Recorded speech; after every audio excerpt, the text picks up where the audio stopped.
অনেকে আমার থেকে পাইপ ক্লিনার দিয়ে কিভাবে সানফ্লাওয়ার বানায় এটা টিউটোরিয়াল চেয়ে, তাই আপনাদের রিকোয়েস্টে সানফ্লাওয়ার টিউটোরিয়াল নিয়ে চলে আসি। এট ফার্স্ট আমি অরেঞ্জ কালারে 6টা পাইপ ক্লিনার নিয়ে নিলাম। এখন একটা পাইপ ক্লিনার নিয়ে এটাকে একদম সমান সাইজ করে ফোল্ড করে নিব। দেন সিজার দিয়ে সুন্দর করে কেটে নিব। বাকিগুলো এভাবে কেটে নিব। আরো যে 6টা পাইপ ক্লিনার ছিল ওগুলো জাস্ট ফোল্ড করব। এগুলা জাস্ট ফোল্ড করব, সিজার দিয়ে কাটতে হবে না। দেন নিয়ে নিব 2টা ব্রাউন কালার পাইপ ক্লিনার। এখন এই 2টা পাইপ ক্লিনারের লাস্ট প্রান্ত থেকে একটু বাঁকা করে নিব, দেন টুইস্ট করে ফেলবো। এরপর এখন আমাদের লাগবে একটা ফ্লাওয়ার স্টিক। ফ্লাওয়ার স্টিকটা নিয়ে তারপর এভাবে পেঁচাতে থাকতে হবে। এটা আসলে বলে বোঝানো যাচ্ছে না, ভিডিওতে যেভাবে দেখানো হচ্ছে সেম ওভাবে করে নিব। দেন আমি স্টিক থেকে পাইপ ক্লিনারটা বের করার পর দেখতে পাচ্ছেন যে এটা কি লেভেলের কার্ভড হয়েছে। এখন সানফ্লাওয়ারের সেন্টারটা বানানোর জন্য এটাকে এভাবে পেঁচাতে থাকতে হবে। তো এটা কমপ্লিট হয়ে গেল। এখন লাস্ট প্রান্তটা এভাবে বের হয়ে থাকবে, তাই এটা আমরা গ্লু দিয়ে লাগিয়ে ফেলবো। এটাও complete. Now it's time to make petals. এখন আগে থেকে কেটে রাখা 2টা পাইপ ক্লিনার নিব, দেন 2টাকে এভাবে ফোল্ড করে নিব। 2টাই যাতে ইকুয়ালি হয় সেটা খেয়াল রাখতে হবে। আফটার দ্যাট বড় সাইজের যে পাইপ ক্লিনারটা ছিল সেটা এখানে মাঝখান দিয়ে এভাবে দিয়ে 2বার টুইস্ট করে নিব। টুইস্ট করা হয়ে গেলে বড় 2 সাইডের অংশ এভাবে নিচের দিকে নামিয়ে ফেলবো।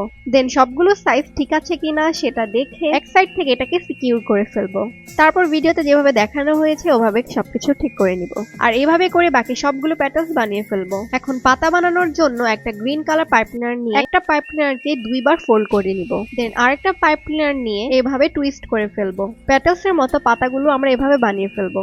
টোটাল 5টা পাতা লাগবে আমাদের। সেম ওয়েতে আমরা বাকি 5টা পাতাও বানিয়ে ফেলবো।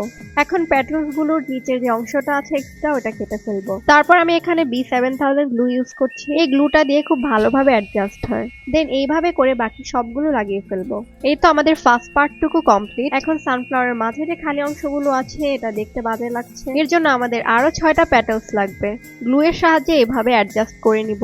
সবগুলো প্যাটার্নস লাগানো কমপ্লিট। পেটালস এর মতো পাতাগুলোর যে নিচের এক্সট্রা অংশটা আছে সেটা কেটে ফেলতে হবে। দেন ভিডিওতে যেভাবে দেখানো হচ্ছে সেম ওভাবে এগুলো গ্লু দিয়ে লাগিয়ে ফেলবো। সবগুলো পাতা লাগানো কমপ্লিট। এখন আরেকটা গ্রিন কালার পাইপ ক্লিনার লাগবে।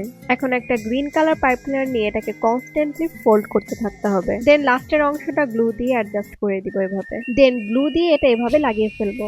এটা দেওয়ার পর নিচের সাইডটা খুব বেশি সুন্দর লাগে, রিয়েলিস্টিক লাগে। এখন আমাদের লাগবে 2টা ফ্লাওয়ার স্টিক। 2টা ফ্লাওয়ার স্টিকে এভাবে গ্লু লাগিয়ে নিব। দেন সানফ্লাওয়ারের মিডলে এভাবে একটু গ্লু লাগিয়ে। ফ্লাওয়ার স্টিক একটা দিলেই হয়, কিন্তু 2টা নিয়েছি কারণ এটা যেহেতু একটু বড় সাইজের তাই আমাদের 2টা লাগবে। আর ফ্লাওয়ার স্টিকগুলোকে যাতে দেখা না যায় তাই আমরা একটা গ্রিন টেপ নিয়ে নিব। And now it's time to show the final result. Just look কি পরিমাণে সুন্দর হয়েছে। আর আপনারাও আমাদের থেকে পাইপ ক্লিনার নিয়ে এত সুন্দর সুন্দর ফ্লাওয়ার্স মেক করতে পারেন। পাইপ ক্লিনার সহ ফ্লাওয়ার বুকও কাস্টমাইজ করে নিতে পারবেন। Thank you for all the love and support.